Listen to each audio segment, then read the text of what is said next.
Second question हम लोग देखेंगे आज। Let A and B be the two vectors of magnitude 10 unit. A और बी दो वेक्टर है जिसका मैग्नीट्यूड 10 यूनिट है।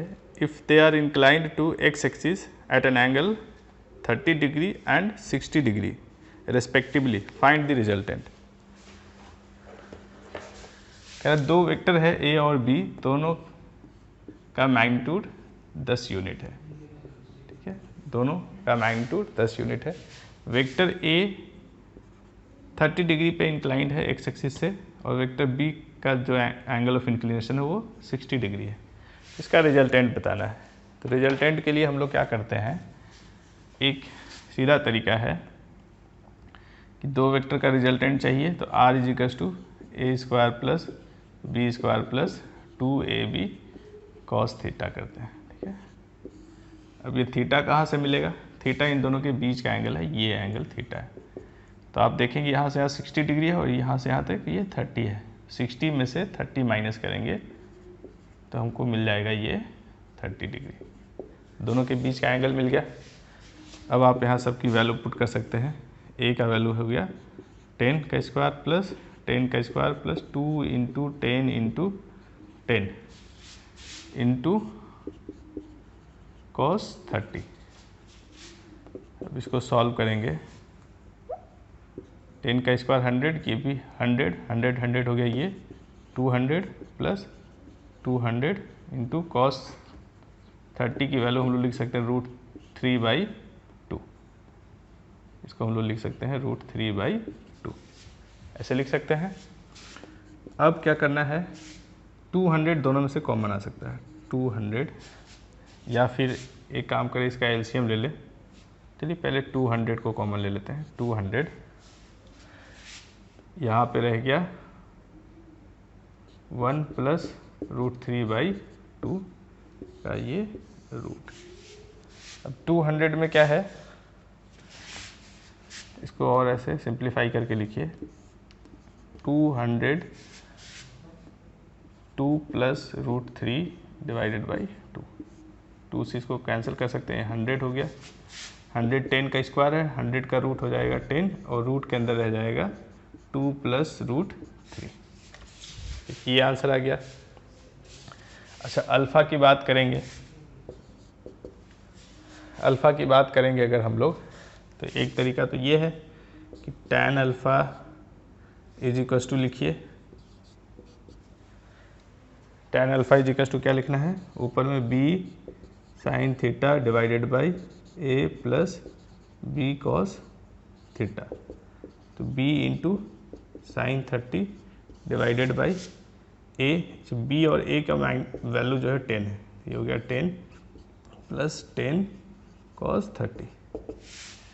यहाँ से आपको मिलता है साइन 30 का वैल्यू 1/2, तो ऊपर हो जाएगा 5, 10 इंटू हाफ 5 और यहाँ 10 प्लस 10 इंटू √3/2, तो हो गया 5√3। ये मिल गया। आपको मिल रहा है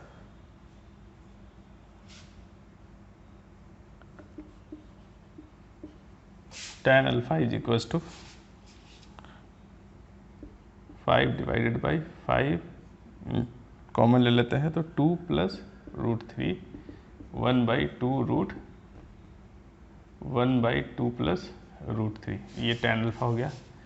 यहाँ से अल्फ़ा इज इक्वल्स टू आप देखेंगे तो होगा tan इनवर्स 1/2 प्लस √3। ये वैल्यू जो है 15 डिग्री के लिए है। पर ये अल्फ़ा एंगल जो होता है, ये दोनों का रिजल्टेंट बीच से निकलेगा।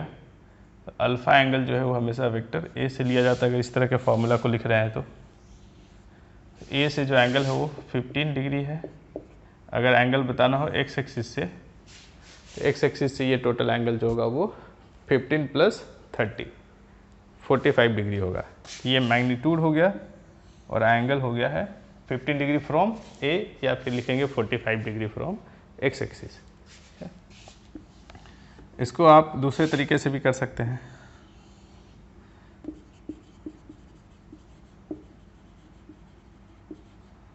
दूसरे तरीके में क्या करते हैं हम लोग, थोड़ा शॉर्टकट लगाते हैं। इसी का शॉर्टकट रूप है कि r इज इक्वल टू, अगर इसको सही से सिंप्लीफाई करें, दो वेक्टर जब सेम मैग्नीट्यूड का हो तो उसका रिजल्टेंट के लिए 2 इंटू किसी एक का मैग्नीट्यूड दोनों में से इंटू कॉस थीटा बाई 2, इस फॉर्मूले का इस्तेमाल करेंगे। ठीक है, अब वेक्टर का लेक्चर देख सकते हैं मेरा, उसमें ये एक्सप्लेन किया गया है कि जब दो वेक्टर सेम हो तो उसका magnitude 2a cos theta by 2 कैसे लिख सकते हैं।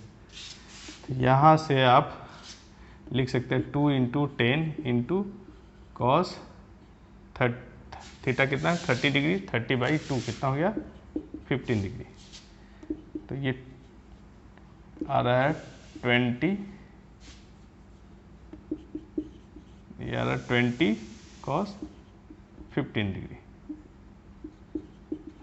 ठीक है, आप आंसर यहाँ भी लिख के छोड़ सकते हैं, पर देखना ये दोनों आंसर अलग अलग दिख रहा है, तो आपको क्या करना होगा, cos 15 डिग्री का वैल्यू पुट करना है।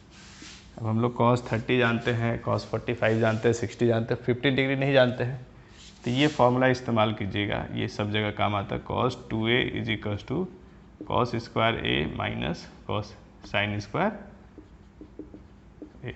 इसका इस्तेमाल हम लोग इंटीग्रेशन में भी किए हैं कई बार, cos स्क्वायर थीटा को cos 2 थीटा में बदलने के लिए। यहाँ भी देखिए काम आ रहा है। अब हम लोग a की वैल्यू मान लेते हैं 15 डिग्री, तो 2 इंटू 15 कितना हो गया, cos 30 is equal to cos square 15 minus sine square 15। Sine square 15 को हम लोग लिख सकते हैं cos स्क्वायर 15 माइनस 1, और ये माइनस साइन लगेगा तो cos हो गया माइनस, और माइनस 1 हो जाएगा प्लस 1। तो ये हो जाता है 2 cos स्क्वायर, या इसको लिखिए पूरा step, cos square 15 minus cos square 15 minus sine square theta को 1 माइनस cos स्क्वायर थीटा लिखते हैं, cos स्क्वायर 15। तो आपको मिलेगा यहाँ से ये माइनस माइनस प्लस हो गया, तो 2 cos स्क्वायर 15 माइनस 1, एंड ये तो हो गया cos 30, cos square 15 is equal to लिख सकते हैं cos 30 plus 1 divided by 2, and cos 15 is equal to under root cos 30 plus 1 by 2। तो इसको अगर हम लोग लिखें 20 root under cos 30 plus 1 divided by 2। Book में आप देखेंगे आंसर यहीं तक दिया गया है, हम लोग इसको आगे तक सॉल्व कर रहे हैं, क्योंकि दूसरा जो मेथड था उसमें ये आंसर आया, इससे मैच कर रहा है या नहीं, बस इसी को चेक करना है। आप पाएंगे यहाँ 20 रूट अंडर cos 30 का वैल्यू होता है √3 बाई 2 प्लस 1 बाई 2, ठीक है। 20 √3 प्लस 2 डिवाइडेड बाई 4, 4 का रूट हो जाता है 2, 2 बाहर आएगा, 20 बाई 2 रूट अंडर √3 प्लस 2, ये हो गया 10 root under 3 root under √3 plus 2। ये और ये दोनों आंसर बिल्कुल सेम है, इस तरह से सॉल्व कर सकते हैं। और हम लोग जानते हैं कि दो वेक्टर अगर सेम मैग्नीट्यूड का हो, इक्वल मैग्नीट्यूड का हो, तो रिजल्टेंट हमेशा बीच से गुजरेगा, इसको भी याद रखना है। दोनों में से किसी एक का अगर मैग्नीट्यूड बड़ा है तो रिजल्टेंट उसके तरफ झुका हुआ रहता है। तो दोनों क्योंकि सेम मैग्नीट्यूड का, तो रिजल्टेंट बिल्कुल बीच से जाएगा। अगर बीच से जाएगा तो ये पूरा एंगल 30 है, तो यहाँ से यहाँ तक एंगल क्या होगा, ये एंगल और ये एंगल दोनों बराबर होंगे। ये 15 डिग्री होगा, ए से 15 डिग्री है तो एक्स एक्सिस से इसका एंगल 45 डिग्री होगा। तो इस तरह से हम लोग एंगल भी लिख सकते हैं। तो किसी भी तरीके से इसको सॉल्व किया जा सकता है।